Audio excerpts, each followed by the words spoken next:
So here's what's going on, folks. It's the day before I leave to go to Kentucky to go deer hunting for 4 days. I'm going to be heading out on a Friday, opening days on Saturday. We're going to hunt for 4 days and head back home. Got everything packed. Some of the stuff you can see over my shoulder actually tucked up back here in the back seat. Truck bed's full of stuff. But I was kind of going through my checklist and it hit me that, oops, I forgot something. And I haven't sighted in my rifle. Well, I take that back. My rifle's been sighted in. My rifle was shot earlier this year. I have not shot it this fall. Been in a gun safe. Hadn't taken it hunting. I've been taking my son hunting all fall and been using his rifle, so I don't even carry mine when we go. And I was sitting there going, well, it was sighted in, it was dialed in, but listen, I'm driving 7 hours, spending a lot of money and a lot of time to go hunt, possibly to get a shot at a deer of a lifetime, and I would really hate for that hunt to end up bad with me missing or wounding a deer because I didn't go shoot my rifle. So what I decided to do was get up this morning, get some stuff done, load the truck up, head down to my hunt club, and go shoot my rifle. My rifle is a 300 Win Mag.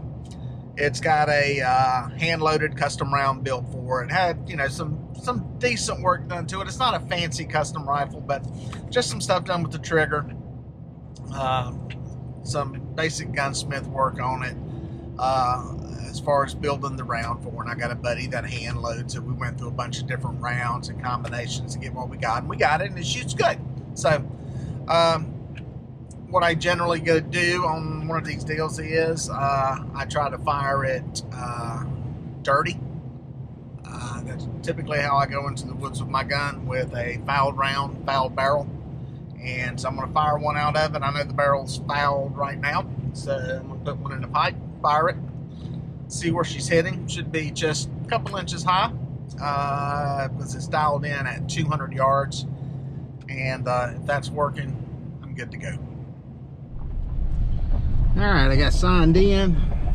Found some earplugs, luckily. I always forget my headphones when I come down here. And head down to the range. Like I said, it's a 100-yard range, so rifle should be shooting about 1.5 inches, 2 inches high. And hopefully she's on. Debating whether I'm going to clean it and go through a cleaning, fouling process. We'll see. I'm going to take a look at the bore, see what it looks like when we get out here. But let's see, fire some off. Do not enter this area, or you might get shot. Got a really nice area set up here for us to shoot. Very safe. And we've even got a little retaining wall here. Don't go in there either. Like I said earlier, shooting a 300 Win Mag. It's just a Ruger. It's got a aftermarket stock on it. Like I said, a little bit of trigger work, different trigger. Little trigger job. It's not even set that light. I want to say 3 pounds, somewhere in that range. So let's see how she does. Nothing real fancy on the scope either. Just a Leopold 6.5 by 20. No target knobs or anything like that. Let's see if the stapler's working. Yep. Sometimes we get up here and there's no staples in the stapler. Then it becomes a problem putting the target at. But we got them. So, we'll put that up at 100. Drive a couple staples in. Then I can check the bore. Like I said, I'm gonna look at it. Make sure she's fouled. If I was a good shooter, I'd put some notes in there in my gun case to tell me the condition of the bore, but I'm bad like that. As always, folks, wear hearing protection. I've been shooting for a long time. Fired. Bless me. Been shooting for a long time. Fired a lot of rounds without hearing protection in the military. It's not good for your ears. So wear them. You'll thank me later.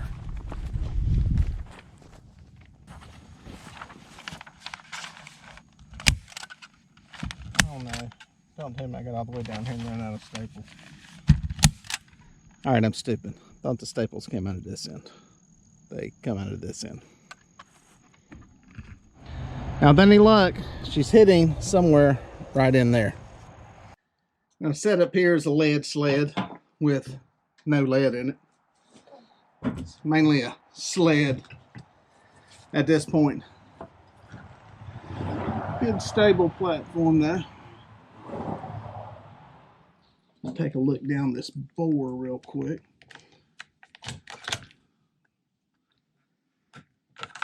Move that bolt. Fouled bore, good to go. Cramerton round. It's ready to fire. This is basically going to simulate the conditions I'll have when I get in the woods. Cold barrel, a rifle barrel that's dirty, and ready to fire. So let's see what happens here.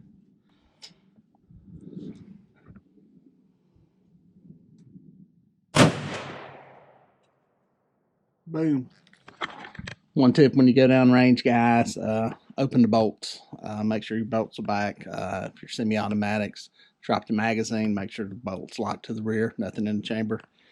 Just for safety's sake, in case some idiot decides to grab your gun and play with, or you got a kid around or something. All right, I took a look at it through the scope. Looks like it's dead on, about 2 inches high, which is where we want it. Like I said, my rifle shoots good with a foul barrel. A lot of people want a perfectly clean barrel. I shoot mine fouled, and that basically means you put a round or two through it. I've got 2 through it now, so it'll be fine. One suggestion, always fire your rifle, or I should say this, your best indication of how your rifle's going to shoot is cold. As barrels heat up, say you get out here at the range, you shoot a whole bunch, dialing stuff in, changing stuff around, that barrel's going to get hot.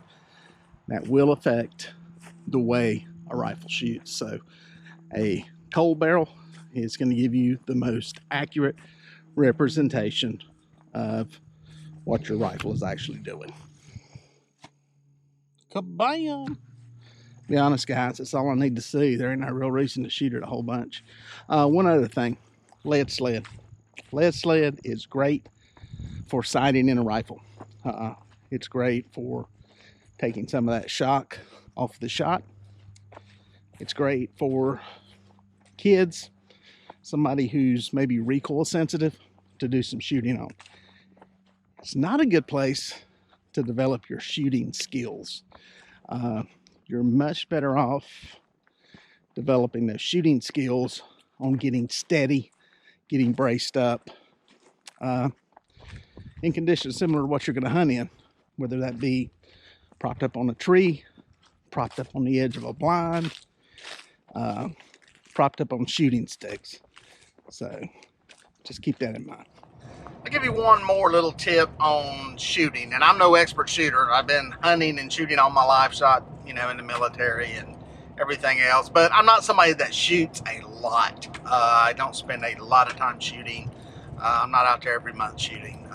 One thing that will help you though if you're starting out, just working on getting your breathing and holding target and everything else is try shooting something that is a smaller caliber than what you're shooting with. Now, if you're shooting with a small caliber hunting rifle, maybe something in the, maybe a 223 or a 243 or a, I don't know, 7mm 08 or something like that, without a lot of recoil, it's not that bad to shoot. But what I'm getting at is, if you're shooting with some of the heavier calibers, some of us, myself included, shoot probably guns bigger than we need. I do it because some of the places we hunt are pretty long range shots, but I could get by with a smaller caliber. My point being is, we shoot guns that pound us, and I don't care how tough you are and how big you are, that takes a toll after a while. So especially when you're shooting in something that is not taking some of the recoil, like a lead sled or something like that. So my whole point is, shoot a smaller caliber when you're practicing the shooting skill. And what I mean by that is getting the rifle up in a natural environment, getting on target, bracing, everything else, and then working on the trigger pull. Another good thing to do, and I've told my son this, is try it with a pellet rifle. Ones we got have heavy trigger pulls, and you really have to really concentrate on pulling that trigger back. You do that and get used to shooting something like that, or if it's a 22, just a 22 rifle that's got a scope on it, you can work on all those basic fundamentals. You're not getting beat to death while you're shooting. It's not costing you a lot of money because the ammunition is cheap, and it works on all those fundamentals that you have to work on. And when it comes time to actually shoot a good hunting rifle, something like, mine, it has a, 2.5 pound, 3 pound trigger on it. When it comes time to pull that trigger, it takes nothing to make it happen. And if you've worked on all those skills of combining your breathing and holding on target and, a smooth trigger pull, when it comes time to shoot a real rifle after shooting a heavy trigger, rifle, you're going to shoot much better, much more accurately, and much more consistently. So it's kind of my tip. Like I said, I'm no expert on this stuff. Just hunt a lot, done it for a while, and had pretty decent luck. I've missed, I've squeezed off shots I probably shouldn't have, and but the biggest thing is I've learned from doing some of that stuff. So it's kind of my point on this. Hopefully that helps you. Good luck while you're out there hunting. Be safe while you're out there shooting. Wear your hearing protection, wear your eye protection, and hope you end up getting something. Well, folks, if you made it this far, thank you for watching. Please consider subscribing, and here are a couple of more videos that I think you're going to like.